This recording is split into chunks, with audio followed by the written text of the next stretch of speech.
kiddos.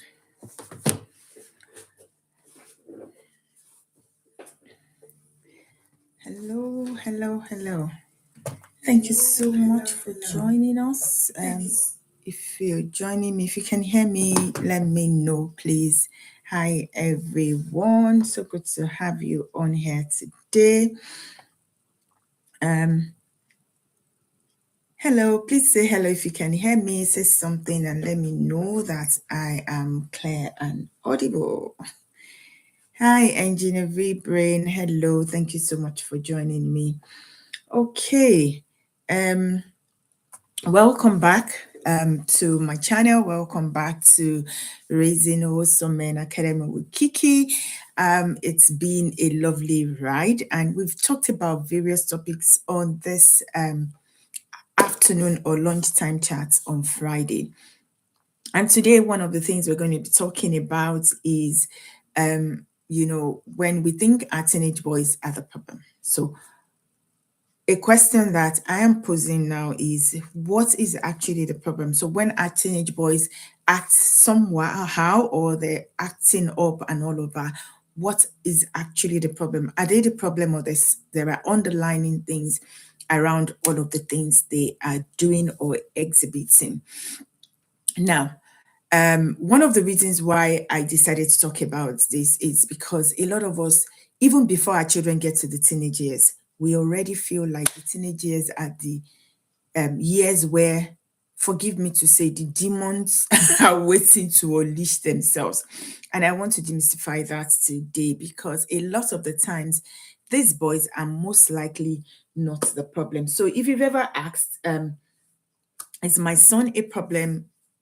At the teenage years, the problem, my son is changing, what is happening? And my question to you is that boy really, really the problem? Is that boy really, really the challenge? And or is it that the boy is responding to something, or trying to communicate something? So what if the behavior is the behavior we're seeing is not the boy, but the boy trying to communicate something? And of what if we parents, instead of fixing or understanding what is behind the behavior, we are actually trying to fix symptoms rather than the challenge? And all of that are things we're going to be focusing on today, because many a times I am a parent of boys. My children are young adults now, right? But yeah, they were once teenage boys. And many a times we focus on correcting behavior without understanding what is driving that behavior, or we focus on correcting behavior. And I say, what's coming to my head right now is we're focusing on fighting the smoke and ignoring the fire.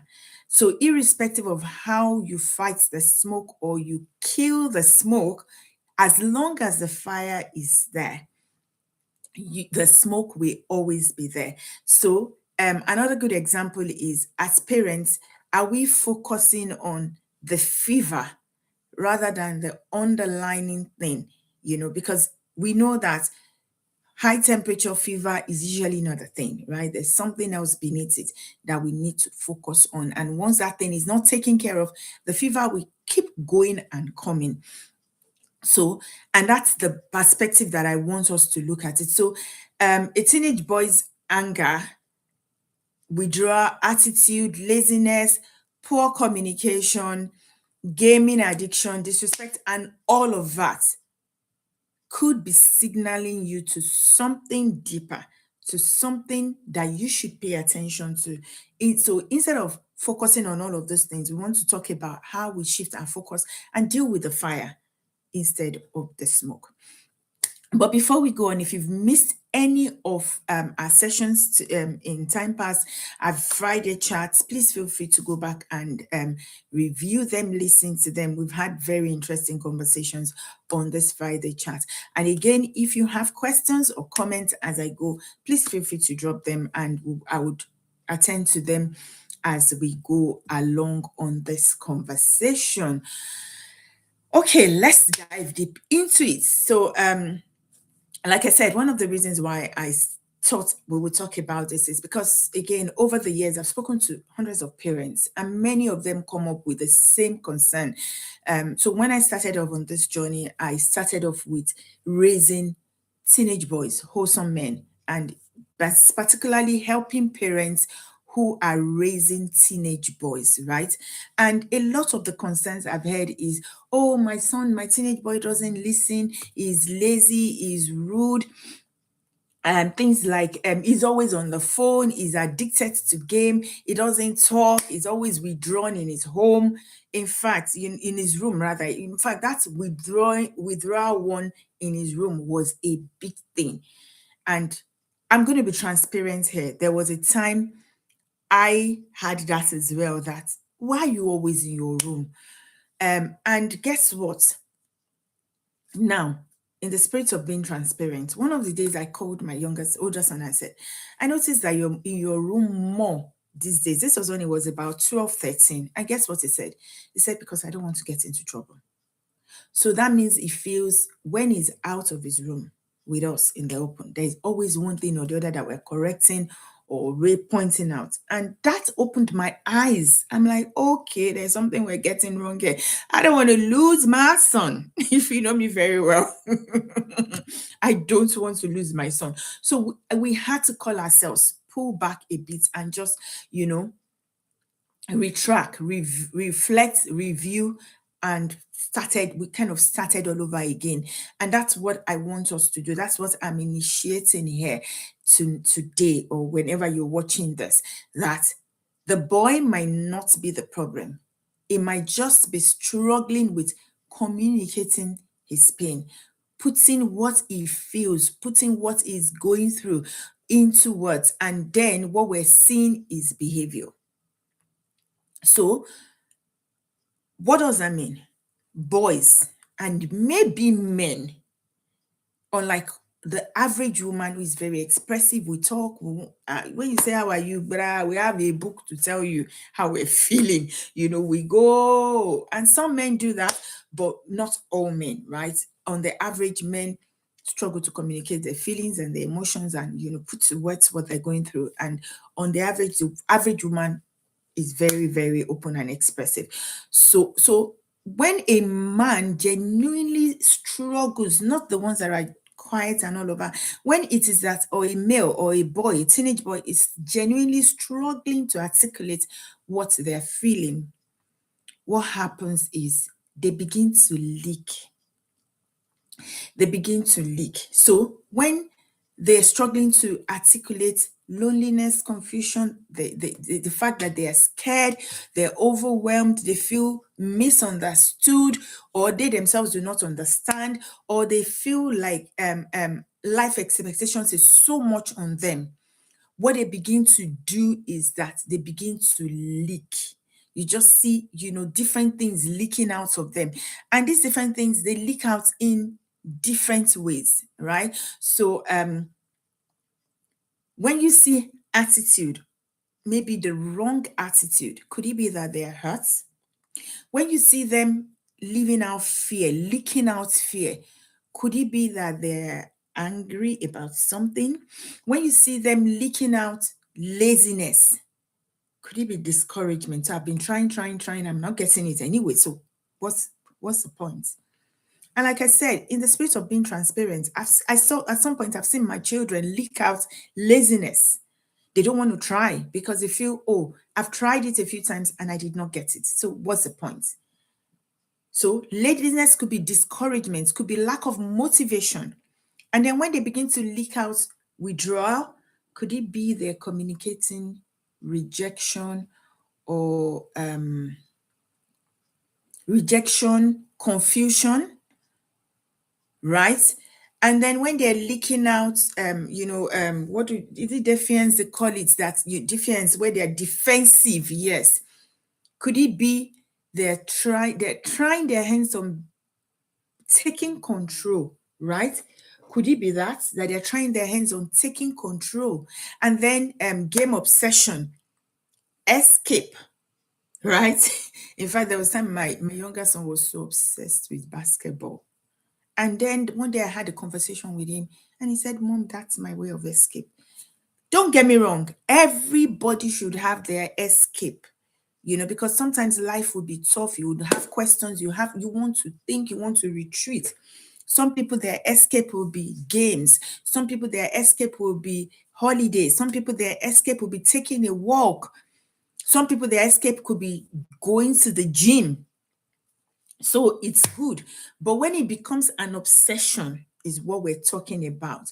And then when they go very quiet, could it be that they're feeling misunderstood? Now, that quiet one, right? So you're talking to your teenage son and he's just, okay, Mom. Yes, Mom. They're not talking, they're not responding the way they should respond, right?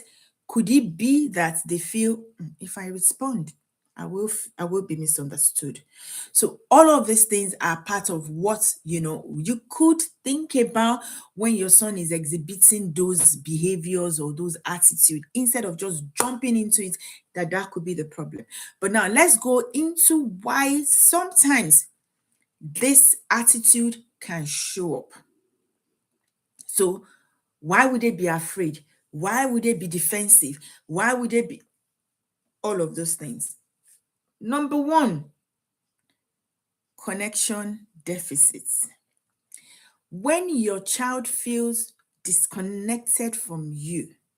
Now, before I go to that, I'm sure we all realize that everybody wants connection. Everybody has the need to connect, to feel like a part of something. And I believe that that's why God did not put children into the world just like that. He puts them into the family for them to start, so them to feel like a part of a body, a part of an entity.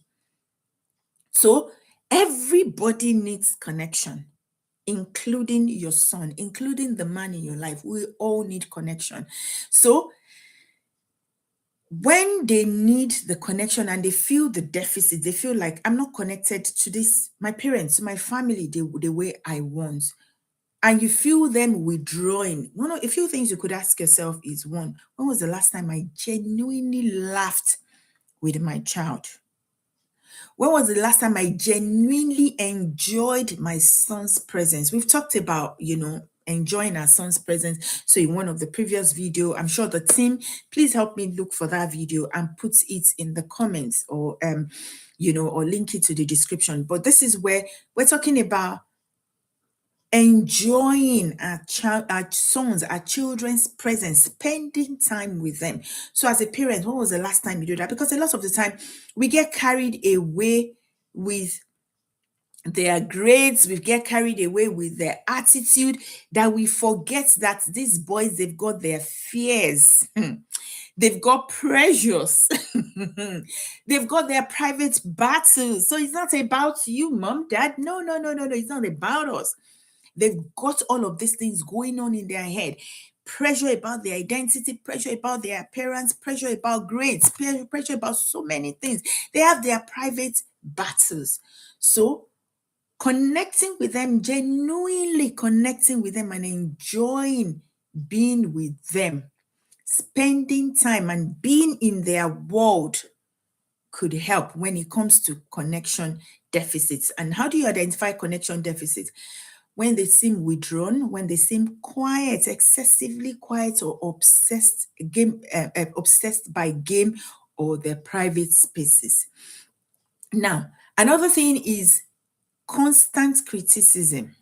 A boy who only hears what is doing wrong will eventually stop listening.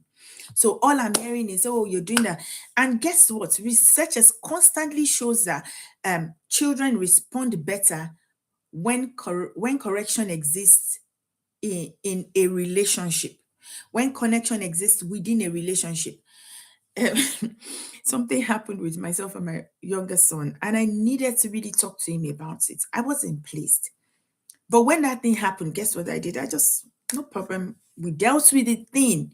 And when we had dealt with it, one day I was sitting here in the living room, just sitting right here behind me. And he came he went to the garden, walked back, and I said, "Are you happy for us to talk about this now?" "Oh, yeah, sure, mom." He sat next to me and he put his hand around me, right? And we were talking. Now, remember I said something had happened that I wasn't pleased about, I was upset about, but he had the confidence to sit next to me, put his hand around me, even while we were dealing with something, right? And we dealt with it, and we were able to call out how I handled it that he didn't like. I was able to call out what he did that I didn't like, and we agreed on, okay, next time when you're in such situation, this is what you should do, and this is what I will do better. Connection before correction. And that kind of would always drive your point home. With that, you don't even need to shout. You don't even need to talk too many times. They would hear, and you guys will come up together. Now, another one very quickly is unexpected or unrealistic expectations. Oh my word. Unrealistic expectations. And trust me, a lot of us, and this is not any fault of anybody, a lot of us want to relive our lives through our children. A lot of us, we want our children to be the children or the son we imagined them to be, but forgetting who God has actually given to us. So if I am imagining this is the person I expect or want this child to be, the question is that who God has given to you? And this is maybe particularly to high-flying parents, high-achieving parents. Are you parenting your child, or you are parenting your dream? That's good food for thought. Are you parenting your child, or you're parenting your dream? Are you parenting the son God has given to you, or you are parenting your dream? I've seen parents. I remember when my children were young, and what do you want to be when you become? I had to stop my children on track one day and say, guys, whenever anybody asks you, or you're caught off guard, what do you want to become when you grow up? Know that who you become will always be more important than what you become, because what will change, but that who will always remain. That's the constant K in your life. So, what do you want to become when you grow up? You don't need to explain, oh, I want to become a responsible man. I want to become a God-fearing man. I want to become not an engineer, not an accountant. No, because those things will change. And guess what? One of my boys studied actuarial science. And out of the blues, he just said, Mom, I'm going back to school to study XYZ. Now, when I tell people that my son is an actuarial analyst, they go, that's this, it must be this, it must be that. Oh, that's a very niche discipline in the UK. There are very few of them. Da, da, da, da, da, da, da. And I'm like, this thing is so good, but why is this boy not wanting to keep up with this career path? But hey, it's okay for you to study whatever you want to study. It's okay for you to change career, but you cannot change, and it's not okay to change who you are becoming, which is those set values: responsible, a man of integrity, God-fearing person. That should be our first focus over any dream of whatever we want them to become. Also, another one could be a lack of healthy male influence around the boy, or a lack of good good relationship with the male people, the male influences around him. Now I'm thinking of how to phrase this, because sometimes there are healthy male influence around them, but they're not able to connect, or they are not connected to those people. And guess what? A lot of our boys are drowning in social media influence. They are drowning in their advices and the things they see on social media, and we want to step in for them. And that's one of the reasons why I started Dad and I Dinner. A lot of people have asked me, So can my son come to dad and I dinner even though dad is not present? I said, yes, bring them on. We have dads who are present. And one thing I've noticed is now to you, maybe this is specifically to a mother. Guys, as I talk about this, please feel free to just my team, please feel free to put in the link to the dad and I dinner in the chat, right? But let me go back to what I was talking about. At the dinner, I don't know if you know this, a lot of the times, 80% of the times, right, when there are events like the dad and I dinner, the fathers who need it are usually not the ones in the room, right? So a father comes to the room and he doesn't think he needs it. He comes and he sees what's there. And then he brings a fellow father, right? And they are learning. Now, for that child that dad is not present for, the reason why that child needs to be in the room is because there are healthy male influences, healthy male role models in the room that can step up and speak to the father. And we've had experiences where these boys, these healthy male influences and male figures go on even years after the dinner to remain in the lives of these boys and them, mentoring them, supporting them in their lives and endeavor. So this is me saying it's very, very needed. Don't worry if the dad is not around, just reach out to us, send an email, send a message, and to info@, joshuaarmy.org or joshuaarmy.co.uk, and we will reach out to you. Bring the boys in. Every boy needs a healthy male influence in their lives. So that could be what is wrong when you say that the boy is exhibiting some characters. Now, a very important one again is the home atmosphere.